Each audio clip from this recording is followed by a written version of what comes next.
Hello and welcome back to the kitchen in Sydling Village Hall, where today we're going to be making a elderflower and ginger cordial.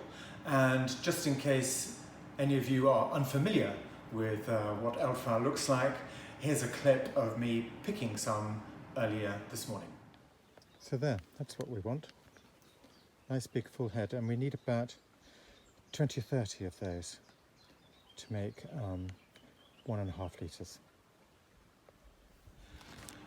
There are 100 ways to make elderflower cordial. This one is an adaptation of a Sophie Brigson recipe that I've made for more years than I can remember.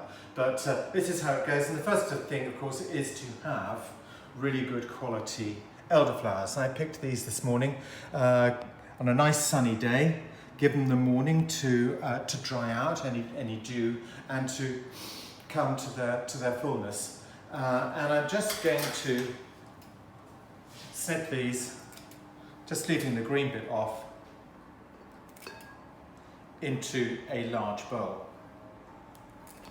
The other ingredients in this are going to be some boiling water, which I'm going to put on now. It's about 1.5 litres of boiling water. I've got 1 litre in there already. I want that to come to the boil, and then I'm just going to let it cool a bit because I don't want to pour absolutely boiling water over this as an infusion because it will actually burn the elderflower. So I've added 1 kilo of sugar. I'm just going to stir that occasionally just to dissolve the sugar and then wait for it to come to the boil. And while I'm doing that, I'm going to prepare the rest of these heads. You want 20 or 30 heads or so. Depends. I tend to use a bit more than a lot of the recipes suggest, partly because I like to make quite a strong cordial. I prefer a bit more kick, which is why I add the ginger as well, which gives it a real, I think if you try this at home, you'll find that it gives it a really good kick. Yeah, are all my elderflowers trimmed up.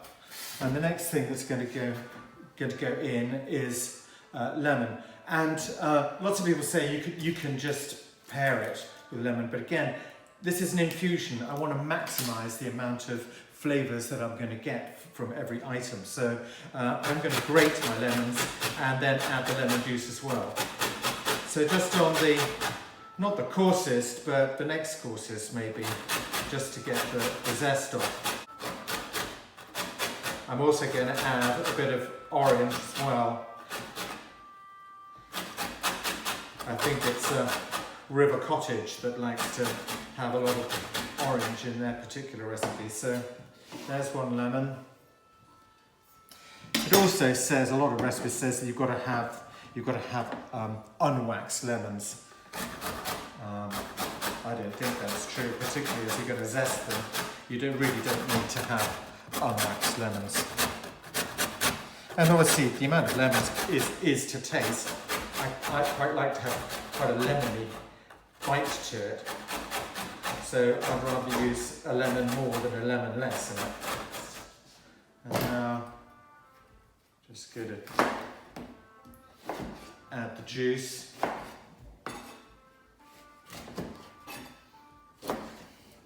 And the whole thing. So just squeeze it in.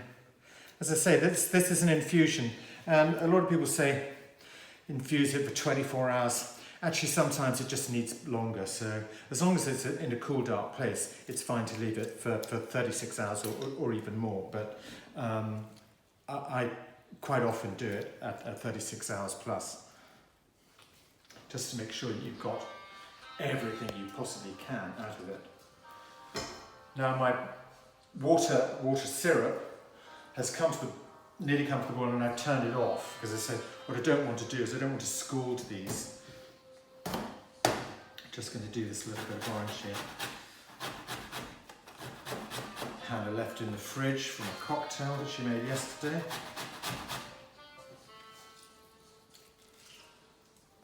Goes in. Put that in. And now what I add to it is ginger, and just roughly peel your ginger.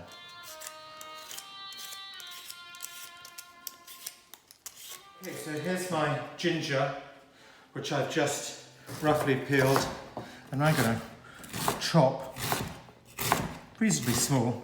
Remember, this is an infusion, so it's going to be sitting in it some time. I just want to get all those flavours out, so just roughly chop that. That's all going to go in.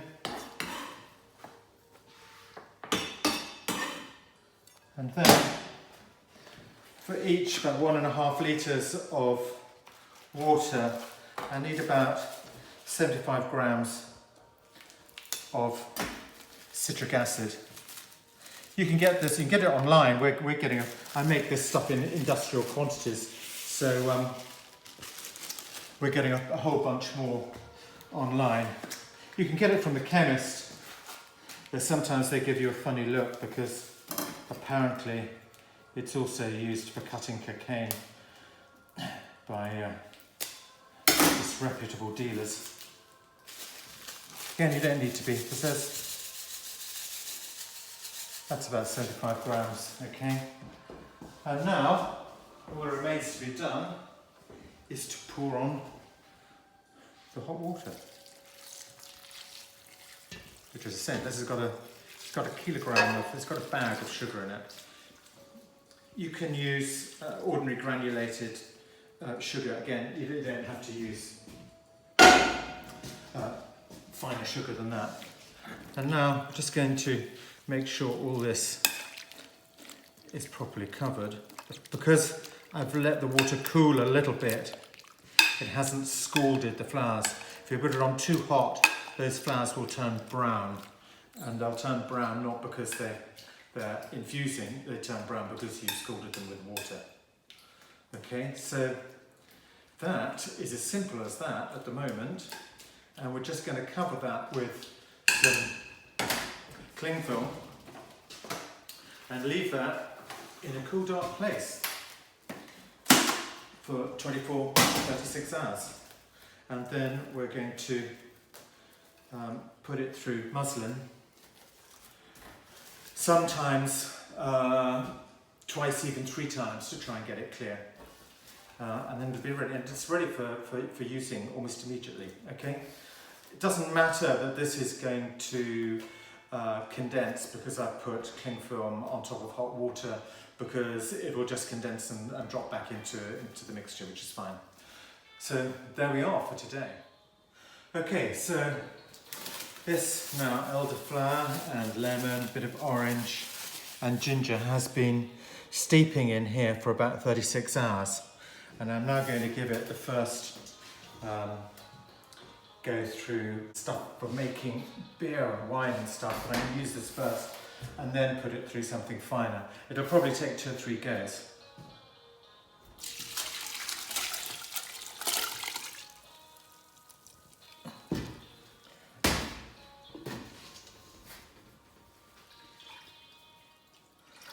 So I'm just going to pull this up now and then just squeeze that through. As you can see, it's a bit cloudy.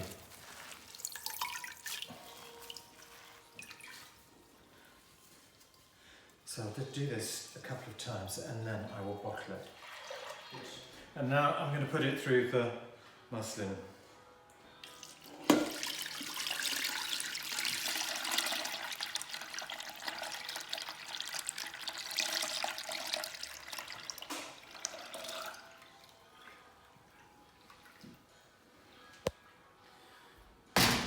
So to capture all those little tiny black flecks came off the flowers. Double thickness muslin. So I want, if I can, to make it a bit clearer.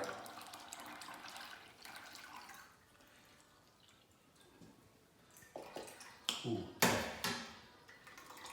You can really get the ginger in that. So I'm now going to put it into the bottle, and whatever cloudiness hopefully will settle and will form a sediment at the bottom, and then I can rack it again into another container.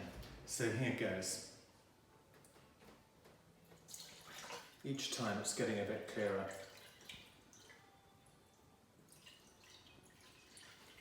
And these are 2-litre little flagons that used to have cider in them, but they're jolly useful for this. And it's going to make, I think, about 2 litres, give or take. Et voila! 2 litres of elderflower, lemon and ginger. And because I grated the zest of the lemon, you can really taste that lemon coming through as well as a little bit of heat of the ginger. So this makes it a much more complex drink than just if it was just plain elderflower. So that's my recipe. This will be going into a cocktail very soon.